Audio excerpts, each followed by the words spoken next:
Você já deve ter ouvido falar de muitas histórias a respeito de sequestros de voos. Alguns terminam de forma trágica, como o que ocorreu nos Estados Unidos em 11 de setembro de 2001.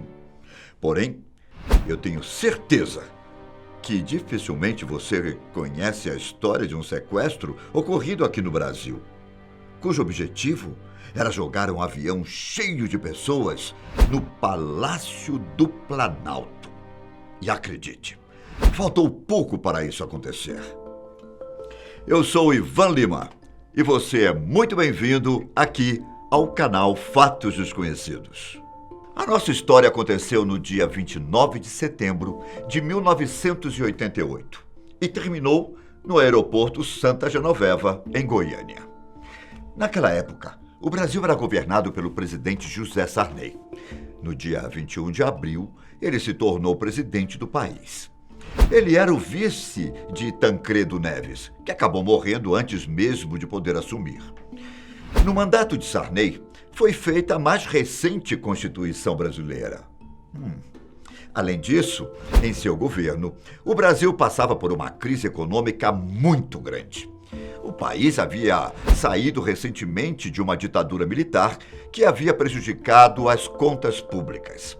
Isso fez com que a inflação no país fosse altíssima e, além disso, muitas pessoas estavam perdendo seus empregos.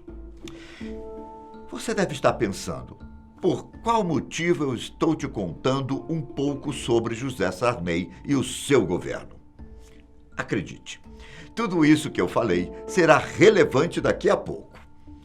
A cada ano que passa, a aviação comercial vai se tornando uma das principais ferramentas não só de transporte de passageiros, como também de interligar um país. O desenvolvimento de novas tecnologias e a ascensão da classe média ao redor do mundo fizeram com que cada vez mais pessoas pudessem ter acesso a esse tipo de viagem. Contudo, naquela época, viajar de avião ainda era algo que poucas pessoas podiam se dar ao luxo de fazer. Mesmo assim, um homem desempregado conseguiu embarcar no voo 375 da Varig, que saiu da cidade de Porto Velho, em Rondônia, e tinha como destino Rio de Janeiro. Porém, o voo faria ao todo 3 escalas antes de chegar à Cidade Maravilhosa. A primeira parada ocorreu em Brasília. A segunda, na cidade de Goiânia. Até aí tudo ocorria de forma natural, sem nenhum problema. A terceira e última parada era na cidade de Belo Horizonte. A aeronave pousou na capital mineira. Lá entraram 60 passageiros. Entre eles estava o maranhense Raimundo Nonato Alves da Conceição, de 28 anos. Ninguém sabia, mas Raimundo portava com ele um revólver calibre 32, que estava guardado em sua mochila. E o pior, ele iria sequestrar o avião. Vale ressaltar que naquela época os aeroportos não possuíam detectores de metal ou raio-x em grande quantidade. Por isso, era relativamente fácil transportar armas e outros objetos ilícitos. Todos os passageiros embarcaram e o voo seguia normalmente até o Rio de Janeiro. Mas quando o avião estava próximo do seu destino final, Raimundo se levantou do seu lugar e foi para a parte de trás. O comissário Ronaldo Dias pediu para que ele se sentasse, já que o avião iria pousar em questões de minutos. Foi aí que o sequestrador sacou sua arma e atirou em Ronaldo. Por muita sorte, o tiro não acertou em cheio a cabeça do tripulante. A bala passou de raspão e atingiu sua orelha.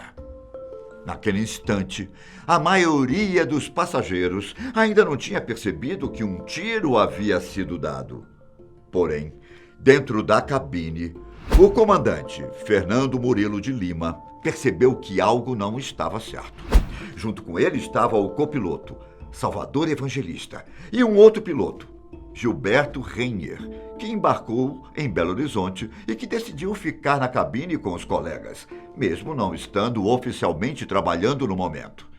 Renner foi olhar pelo olho mágico da porta para tentar entender o que se passava. Ele viu o sequestrador caminhando em sua direção, a porta da cabine que estava trancada. Raimundo Nonato exigiu que a porta fosse aberta, mas os comissários se recusaram a cumprir as ordens. Então, ele começou a dar vários tiros em direção à porta. Alguns deles atravessaram e um atingiu a perna de Gilberto. Hoje essas portas são à prova de balas para evitar esse tipo de situação. Para não causar mais problemas, o piloto decidiu destrancar a cabine. Nisso, Gilberto acabou indo para o fundo da aeronave tentar estancar o ferimento de sua perna. Lembra que eu falei um pouco sobre o governo do José Sarney? Raimundo considerava que o fato dele ter perdido seu emprego e toda a situação caótica na área econômica que o país vivia eram culpa exclusiva do presidente da República. Ele era tratorista e havia sido demitido como tantos outros. Por causa disso, ele tinha decidido se vingar do político. A ideia era simplesmente jogar o avião lotado de passageiros no Palácio do Planalto, para que assim o presidente fosse morto. Quando Raimundo entrou na cabine da aeronave, ele logo disse que agora o avião iria para Brasília e que ele tinha contas a acertar com Sarney. O comandante se virou para trás e disse que iria mudar a rota então. No momento em que o avião foi sequestrado, ele tinha 98 passageiros e 7 tripulantes. Na mesma hora, Murilo, de forma muito discreta, acionou um código que indica que o avião havia sido sequestrado. Em um momento de distração do sequestrador, ele chegou até a avisar que a intenção do homem era jogar o avião no Palácio do Planalto. Nesse momento, todos os controladores de voo já estavam sabendo o que estava acontecendo. Mas para seguir o padrão nesses casos, entrar em contato para o sequestrador não desconfiar. Só que, na hora de responder o rádio, o copiloto pegou o microfone. Raimundo se assustou e, pensando se tratar de uma arma, acabou disparando contra a cabeça de Salvador Evangelista, que morreu na mesma hora. Apesar do susto e das emoções estarem no máximo, o comandante tentou ficar calmo e pediu para que Raimundo fizesse o mesmo.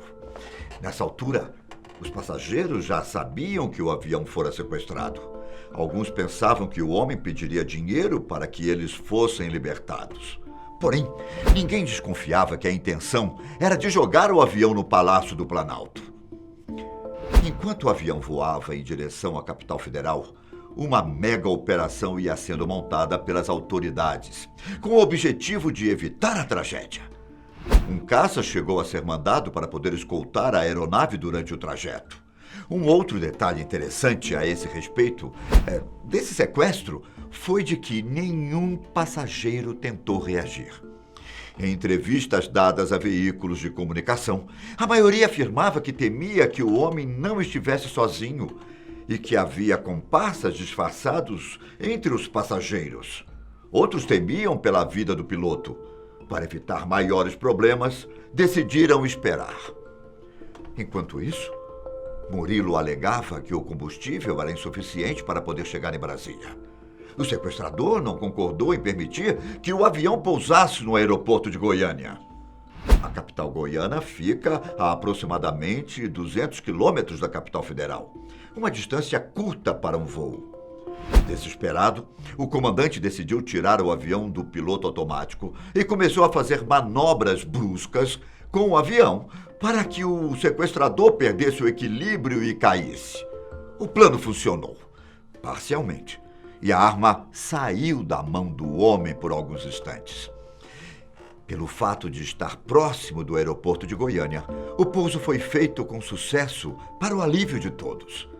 O problema é que, após a confusão, Raimundo conseguiu recuperar a sua arma e voltou a ameaçar o piloto. Mas agora que o avião havia pousado em terra, Uma longa negociação iria começar.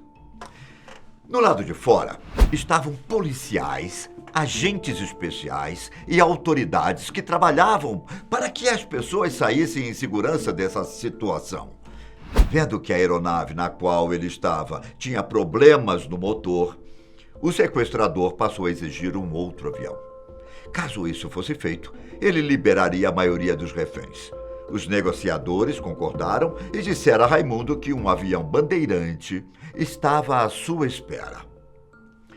O sequestrador liberou quase todos os reféns. Levou consigo o comandante Murilo e mais 2 comissários de bordo. O que ninguém sabia era que aquilo era uma armadilha. Dentro do avião tinha um atirador de elite preparado para executar o criminoso. Por incrível que pareça, o atirador de elite errou seu tiro e uma confusão começou. Os reféns fugiram e Raimundo começou a atirar. Um dos tiros acertou a perna de Murilo, que mesmo ferido fugiu. Na sequência, a polícia acabou acertando 3 tiros no sequestrador, que ficou caído na pista do aeroporto. Milagrosamente, Raimundo sobreviveu após ter passado por uma cirurgia. O seu quadro era dado como estável e ele chegou até a ser transferido da UTI para um quarto comum de um hospital da capital goiana. E mais uma reviravolta no dia seguinte, após prestar depoimento, ainda na cama de hospital, Raimundo morreu. Segundo o atestado, o criminoso tinha anemia falciforme, uma doença congênita. Por ter tomado tiros e ficado fraco, a doença acabou pegando seu sistema imunológico em uma situação complicada e por isso ele teria morrido. O comandante recebeu reconhecimento por sua bravura. Ironicamente, de acordo com o mesmo, o presidente nunca o agradeceu pelo que ele fez. O vídeo de hoje vai chegando ao seu fim. Um abraço e até a próxima.